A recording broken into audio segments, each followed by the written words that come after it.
Texas, 1873. The sun bled across the horizon like an open wound, casting long red shadows over the brittle grass and the hard-packed dirt that held Nora Barnes' boots. The wind smelled of dust and horses.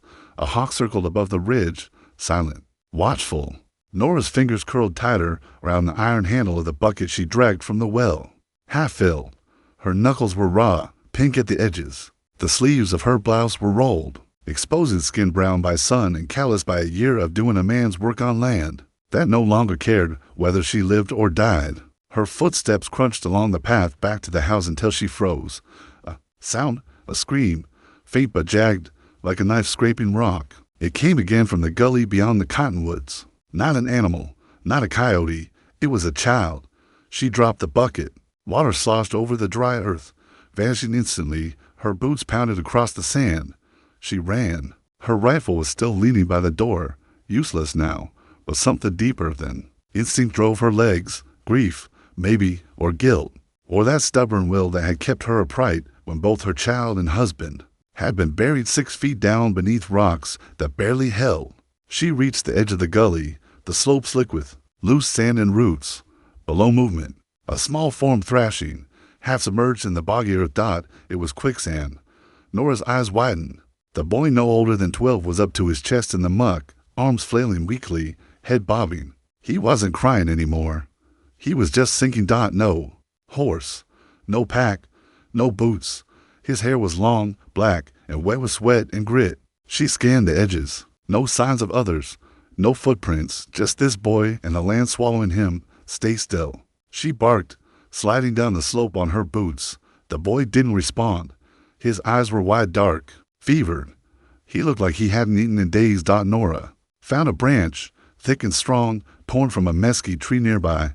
She tossed it toward him, landing it inches from his outstretched hand. Grab it. Now.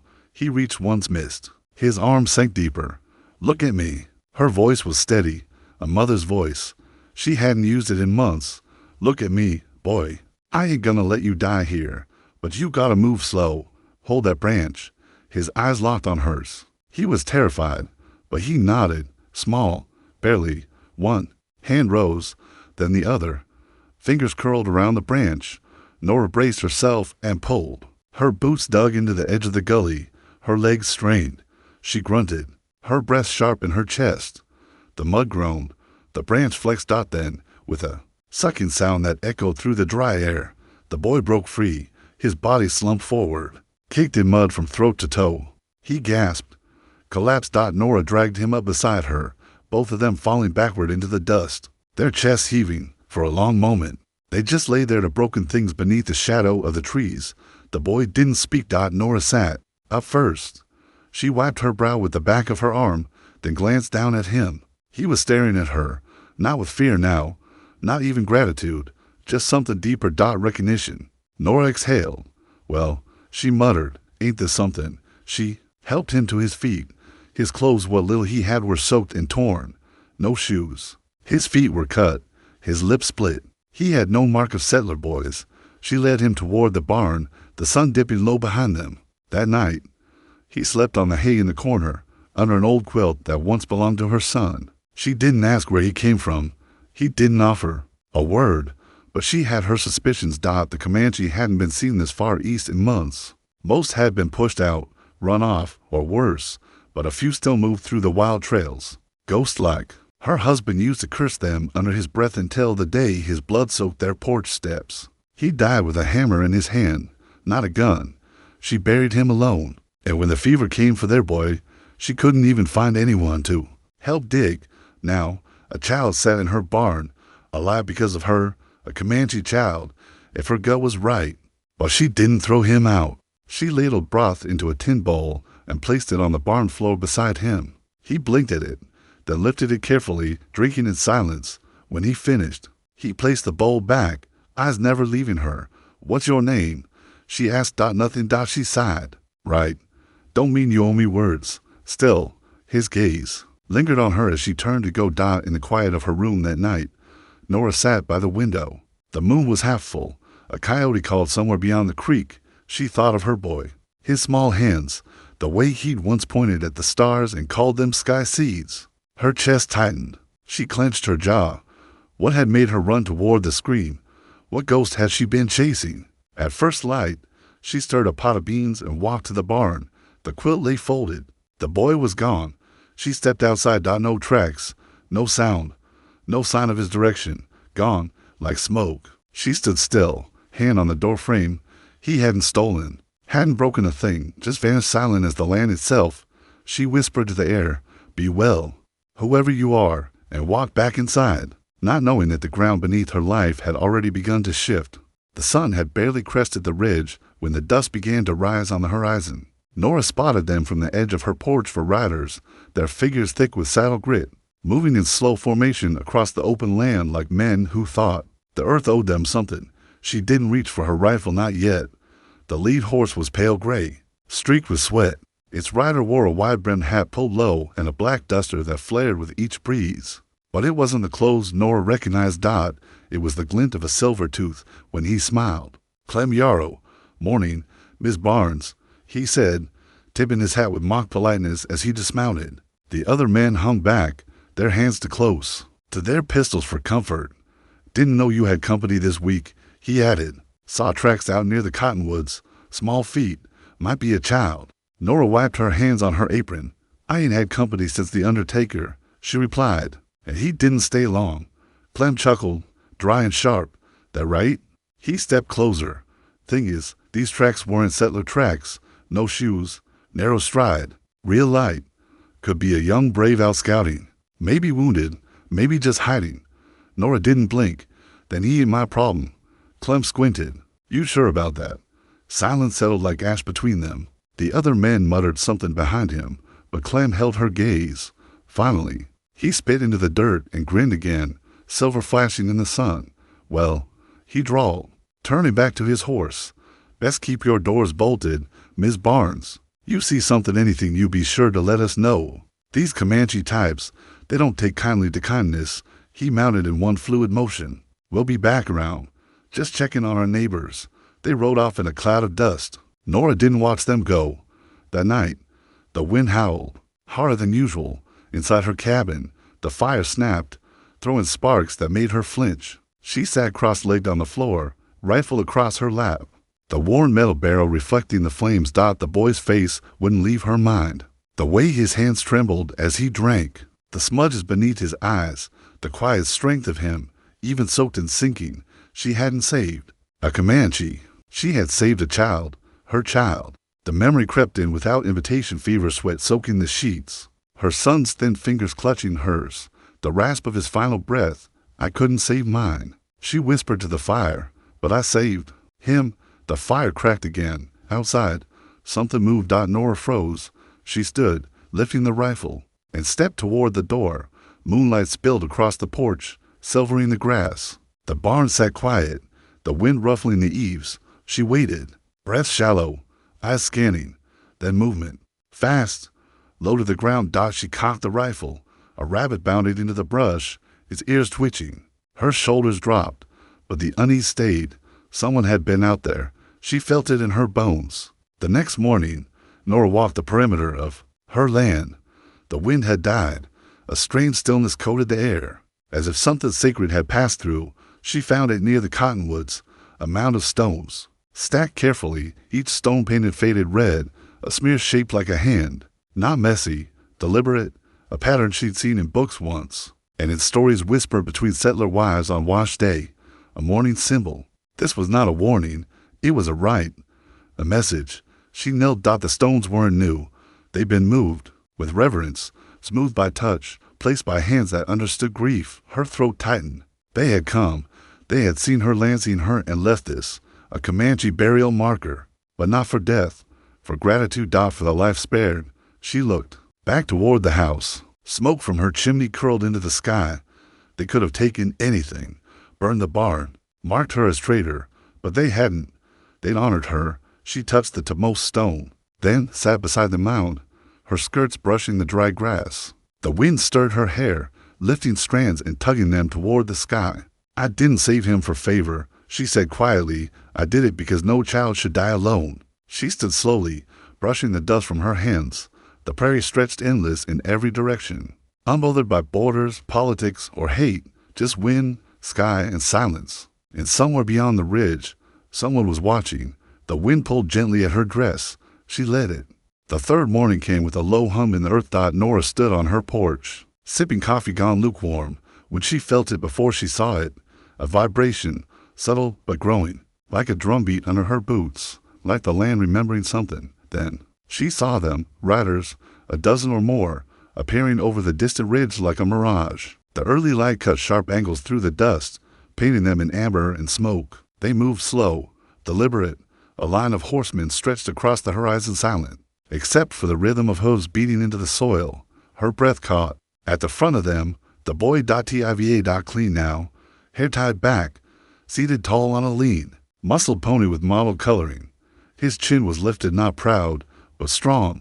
His eyes scanned the land, not searching, but remembering. Behind him rode a man unlike any she had ever seen. Chief N.A.K. not tall, face lined with sun and sorrow. His braids glinted silver in the rising light, tied with pieces of red cloth that fluttered like embers. Around his neck hung bear claws and painted beads. But it was his eyes that held her, the eyes of someone who had buried too much and still kept riding.